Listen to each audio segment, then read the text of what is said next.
Hello friends, super magic રસોઈમાં મિત્રો હું આપનું સ્વાગત કરું છું।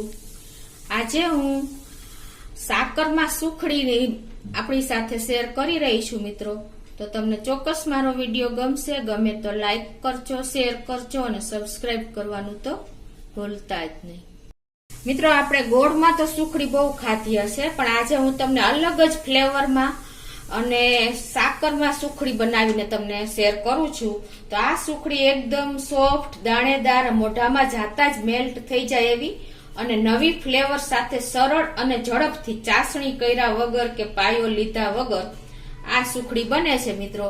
એટલે દાંત વગરના માણસો પણ આ સુખડી ખાઈ શકે છે, એટલી સોફ્ટ અને નરમ થાય છે મિત્રો। તો હવે એના ઇન્ગ્રેડિયન્ટ પણ બતાવી દઉં। એમાં જો મેં રોટલીનો લોટ 2 કપ લીધો છે અને સામે મેં પોણો કપ સાકર લીધી છે દળીને અને પોણો કપ જેવું ઘી છે। એટલા પરફેક્ટ મેજરમેન્ટ હું તમને બતાવું છું। અને 3 ટેબલ સ્પૂન આપણે કસ્ટર્ડ પાવડર લેશું અને કતરણ છે બદામની અને પિસ્તાની। બસ આટલા ઇન્ગ્રેડિયન્ટ આપણે લેશું। આ સુખડી મિત્રો આપણે ગોળ કે ખાંડ વગર સાકરમાં બનાવવાની છે। એટલે જો આપણે આવી સાકર, ગાંગડા સાકર હોય છે ને, એને તમારે આ રીતે પેલા તો ખાયણીમાં નાખીને અને આ રીતે ભૂકો કરી લેવાનો। જો આ રીતે ભૂકો થઈ જાય ને એટલે હવે એને પછી હું આ મિક્સર જારમાં મેં ક્રશ કરી લીધી છે, બરાબર। આ ભૂકો આવી રીતે આમ સાવ પોચી હોય છે સાકર, એટલે એકદમ તમારે ખાયણીમાં ભાંગી જશે, 2 દસ્તા મારો ત્યાં જ। પછી એને મિક્સરમાં મેં ક્રશ કરીને આ રીતે મેં સાકરનો પાવડર બનાવી લીધો છે। તો હવે આપણે બનાવવાનું ચાલુ કરી દઈએ। આપણે ગેસ પાસે આવશું અને ગેસ ઓન કરીને આપણે એક પેનમાં આ 2 કપ ઘઉંનો રોટલીનો લોટ મેં ચાળી લીધો છે મિત્રો। ચાળવો જરૂરી છે, એટલે તમે ચાળીને જ લેજો। અને હવે એને આપણે પેનમાં નાખીને આ રીતે સ્લો ફ્લેમ ઉપર જ આપણે આને શેકવાનો છે। કન્ટિન્યુ આપણે ચલાવતા રહેશું અને શેકતા જશું।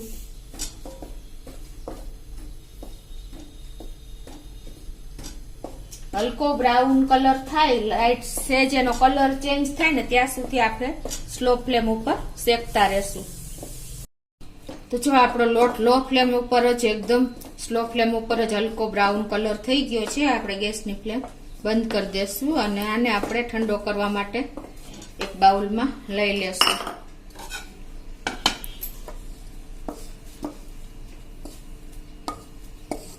આને આપણે હવે ઠંડો થવા દેશું। હવે આપણો લોટ ઠંડો થાય છે ત્યાં આપણે બીજી તૈયારી કરી લઈએ। એના માટે જો એકદમ મેં સાકર તમને બતાવી રીતે દળીને ચાળી લીધી છે। ચાળશો ને એટલે કોઈ પણ ગાંગડી હશે એ નીકળી જશે, એટલે ચાળવી પણ જરૂરી છે। હવે આપણે અલગ જ ફ્લેવરની બનાવવા જઈ રહ્યા છીએ સુખડી, ચાસણી કર્યા વગર ઈ પણ। તો એમાં આપણે અલગ ફ્લેવર તરીકે આ કસ્ટર્ડ પાવડર મેં 3 ટેબલ સ્પૂન લીધો છે, એ આપણે આ સાકરમાં મિક્સ કરી દઈશું।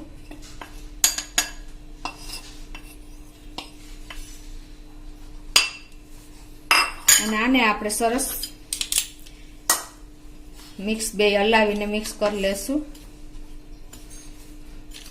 તમે ગોળમાં તો સુખડી બહુ ખાધી હશે, પણ મિત્રો આપણે કસ્ટર્ડ પાવડર અને સાકર એ અલગ જ ફ્લેવરની આપણને યુનિક જ લાગશે। તમે એક વખત ચોક્કસ આ રીતે ટ્રાય કરજો। આ રીતે બંને મિક્સ કરી લેવાનું છે। 3 ટેબલ સ્પૂન આપણે કસ્ટર્ડ પાવડર લીધો અને જે કપથી મેં આ 2 કપ લોટ લીધો તો એની સામે પોણો કપ ઘી છે અને પોણો કપ મેં સાકરના ગાંગડા લઈને દળી છે।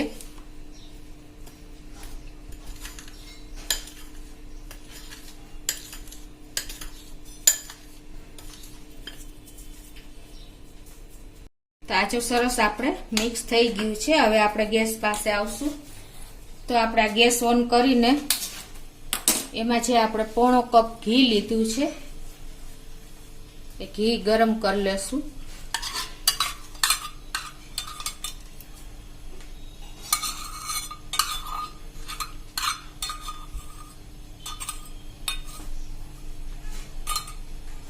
અને એને આપણે આ રીતે હલાવીને ગરમ થવા દેશું। ગરમ થાય છે ત્યાં આપણે આ ડીશ જેમાં ઢાળવી છે ને એને આપણે આ રીતે ગ્રીસ કરી લેશું ઘીથી.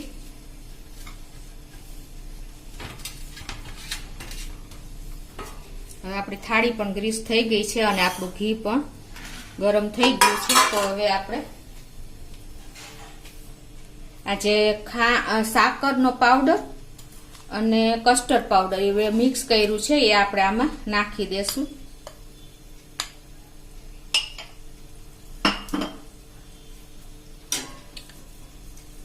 અને એને આપણે આવી રીતે ઘીમાં મિક્સ કરીને ગેસ ઉપર હલાવતા જાશું.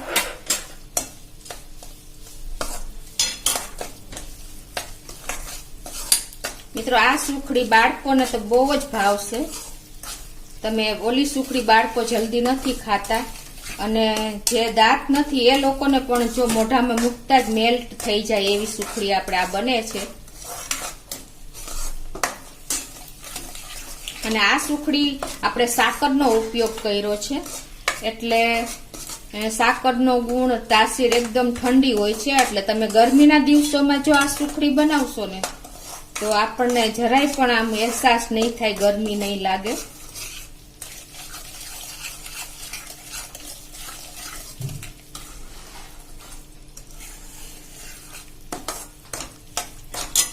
આ રીતે આપણે ચલાવતા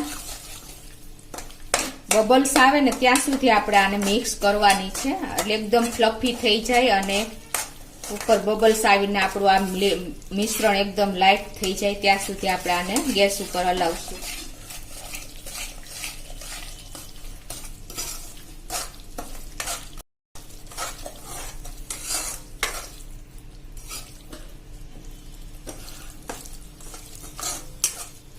આ રીતે આપણે જો ઉપર બબલ્સ આવે ને ત્યાં સુધી આપણે એને ઘીમાં મેલ્ટ કરશું.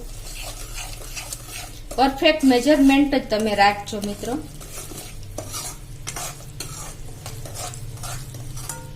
એકદમ સરસ બબલ્સ પણ આવવા માંડ્યા છે. તો હવે આપણે થોડી ગેસ બંધ કરી દેશું અને આપણે થોડો લોટ એડ કરતા જાશું. એકી સાથે નહીં કરતા, આવી રીતે થોડો લોટ નાખીને આપણે એને મિક્સ કરતા જાશું.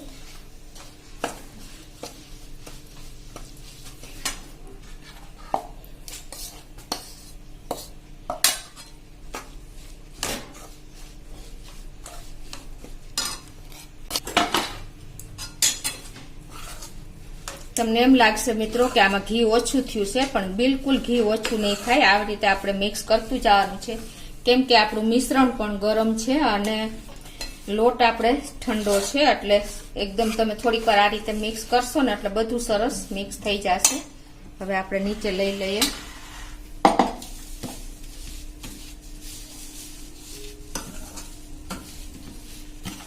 તો જો આપણે સરસ મિક્સ પણ કરી લીધું છે અને જો સેજ શાઇનિંગ પણ આવી ગઈ છે ઘીની. હવે આપણે એને થાળીમાં ઢાળી દેશું.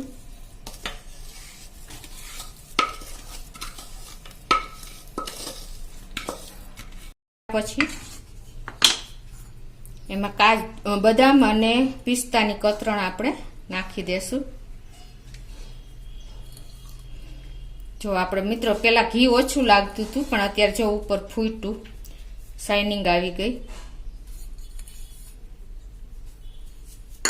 અને હવે એને આપણે આવી રીતે સેજ દાબી દેશું. અને હવે આને આપણે 1 કલાક સુધી ઠંડુ થવા દેશું, પછી આપણે એના પીસ કરશું. તો આપણે જો કલાક થઈ ગઈ છે અને આપણું આ એકદમ ઠંડુ થઈ ગયું છે. તો હવે આપણે એને પીસ કરી લઈએ.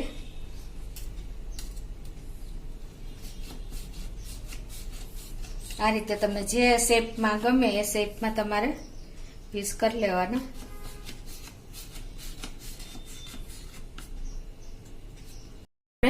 સ્ક્વેર શેપમાં એટલે કે ઢેફલી ચોરસ શેપમાં આપણે કટિંગ કરી લીધું છે અને તમને કાઢીને પણ બતાવી દઉં.